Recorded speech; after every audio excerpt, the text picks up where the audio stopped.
Hello, everyone. If the use of data transformations in data analysis seem confusing or unnecessarily complicated to you, then this session might help you. Transformation of data is commonly used in data analysis for several reasons. As part of the goals of today's session, I will highlight a few of the most important of those reasons. I will also discuss how the conclusions from data analysis could be outright misleading if data transformation is needed but is not applied. And finally, I will show the interpretation of the back-transformed results of the data analysis results in terms of the original data scale. Let me start why the need for data transformations. In essence, use of transformations improve the validity of subsequent analysis and make the conclusions drawn from them more reliable. But why is that? The fact is that most statistical analysis methods are based on assumptions about the distribution of the data or about the distribution of residuals from modeling of the data. The most common assumption is that the data or the residual errors follow a normal distribution. When the distribution of the data is rather skewed, a transformation could be applied to make the distribution of the transformed data more symmetric around its mean, just like the normal distribution. When the residual errors from a fitted model increase or decrease with larger values of the response, then a transformation of the data might be needed to stabilize the variability across the range of the response being modeled. So the residual variability around the predicted mean looks constant across the range of predicted means, just as when the residuals are indeed normally distributed. When comparing groups, for example, the assumption is made that the variability or a spread of individual observations around the mean of each group is similar for all groups. If this assumption is not met and remedial measures are not taken prior to the analysis, conclusions of the analysis could be misleading. Transformations of the data may also be needed to convert a nonlinear relationship between two variables into a linear one, so that simple linear regression can be applied.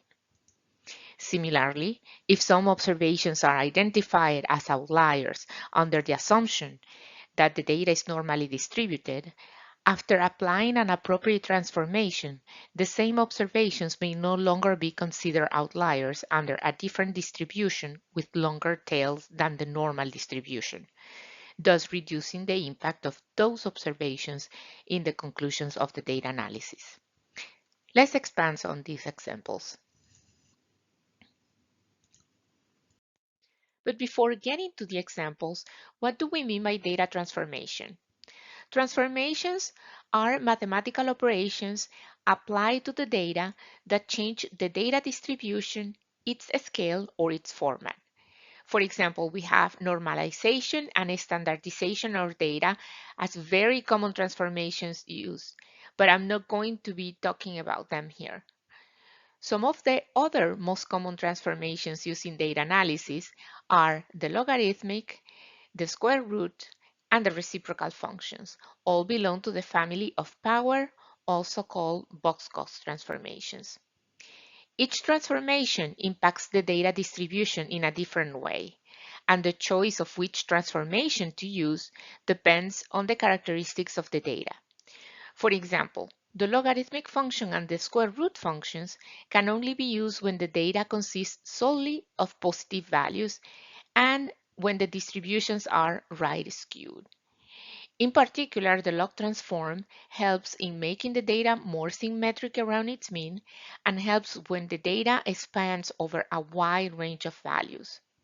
This transformation, the natural log, is in general a good choice when evaluation of the rate of change of a response is important. The reciprocal function, on the other hand, is better suited for data with left skewed distributions, but cannot be applied if the data contains zeros, of course, as division by zero is undefined. Other important things to consider when selecting a transformation to apply are the questions being addressed, use of domain knowledge, and an understanding of the underlying data distribution. Let's say you're asked to quantify the risk of out of specification or OOS for a critical attribute Y. This example will illustrate a consequence of assuming a normal distribution when it's not appropriate to do so. You see the histogram of the Y data with the specifications as solid green lines. I want to call your attention to the two values that are close to the upper specification. The plot and results in the middle show the estimated probability of OS when Y is assumed to be normally distributed. The normal curve superimposed over the histogram shows that, under the assumption of normality, a sizable proportion of values are expected to fall below the lower specification, even though there is no actual data there, while the probability of an OS above the upper specification is practically zero. You can see the few extreme high data values fall in the upper tail of the normal curve. Under the assumption of normality, the overall probability of Y taking a value larger than 40 is expected to be 0.0088. The plot and results on the right show how different the probability of observations within specifications are if Y were log normally distributed instead. The blue log normal curve superimposed over the histogram looks like a better representation of the underlying data distribution. In this case, the probability of OOS below the lower specification is it's practically zero, negligible, while the probability of observing values closer to the upper specification is much higher. The estimated probability of Y taking a value larger than 40 is almost 4 times higher, so is more realistic based on the observed data and does provide a better awareness of where the real risk for outliers is. Using the previous example, I'll show how the transformation helps reduce the impact of extreme values. You may say, well, the values closer to the upper spec look like extreme values to me, so how should I treat them? Under the assumption that the original data distribution is symmetric around the peak, yes, those values are identified as potential outliers, as seen in the outlier box plot. If those are valid values, that is, they are not due to special cost variation or to any other atypical issue, shouldn't we consider a different distributional assumption? How about the log normal distribution? Now, the few extreme values on the upper side fall within the range of expected values. So one way to reduce the impact of those values on estimates from the data analysis is to apply a transformation. We apply the natural log function in this case. Look how the histogram of the transformed data looks much more symmetric around the peak. This is because the log transform compresses large values and expands small values. Note that the plot in the middle and the plot on the right are based on the same data set, but the data is shown on different scales. The plot in the middle shows the data in its original scale, while the plot on the right shows the transformed data scale. With this example, please note that I'm not suggesting to select a different transformation every time that we get updated CQA data. Once you decide on an appropriate distribution for a given CQA, then you need to stick to the same transformation to reanalyze when additional data is available. Let's now consider the comparison of two groups. A very typical procedure is to use the t-test to show difference between two groups, or ANOVA if we are comparing 3 or more groups, or the two one-sided t-test if interested in demonstrated equivalence between groups. These procedures are based on the assumption that all groups being compared have similar within-group variability. In this example, the plot of the data suggests that the variability of Group B is larger than that of Group A, as suggested by the length of the box plots. Different statistical tests comparing the group variances show p-values close or below a significance level of 0.05. Both the pool t-test, which assumes equal variances between groups, and the t-test, assuming unequal variances, find a statistically significant difference between the means of the two groups.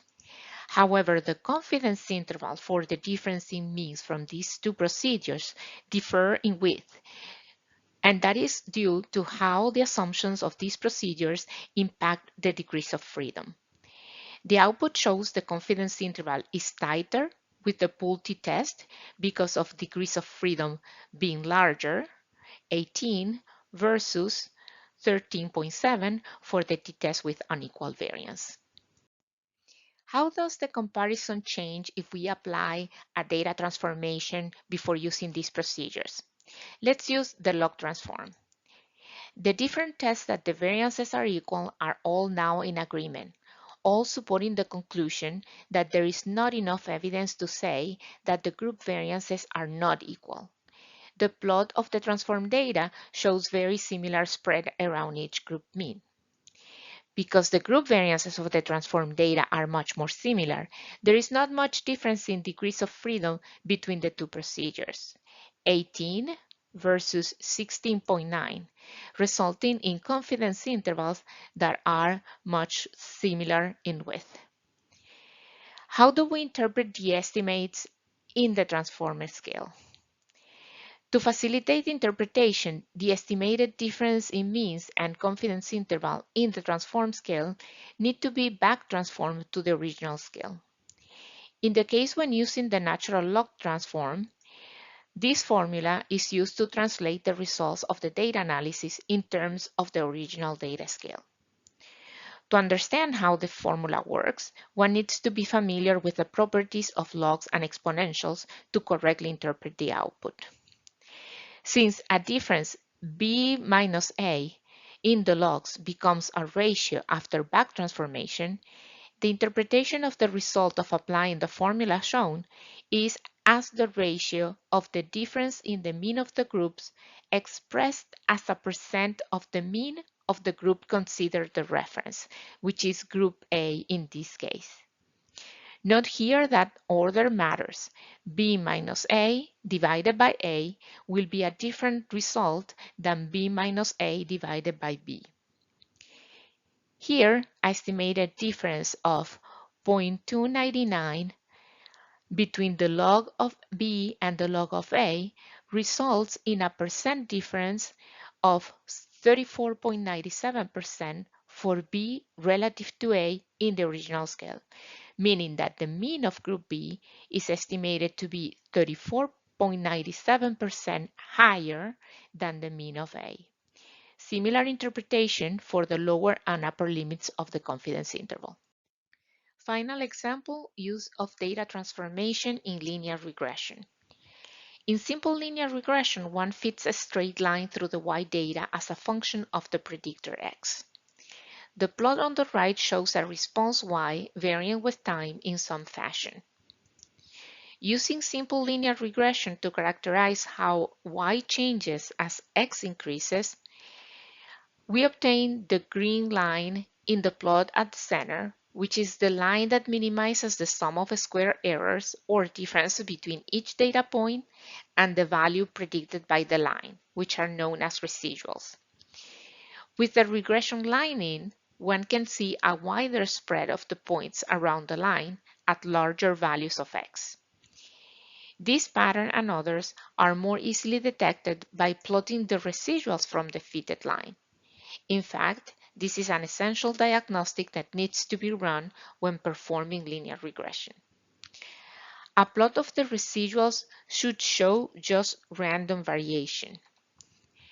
In this example, the plot of residuals versus predicted shows not only the larger spread of the residuals at larger y predicted values, but also shows a curve pattern, suggesting that a straight line might not be a good representation of the relationship between y and time. The plot on the right shows the relationship is rather described by an exponential increase.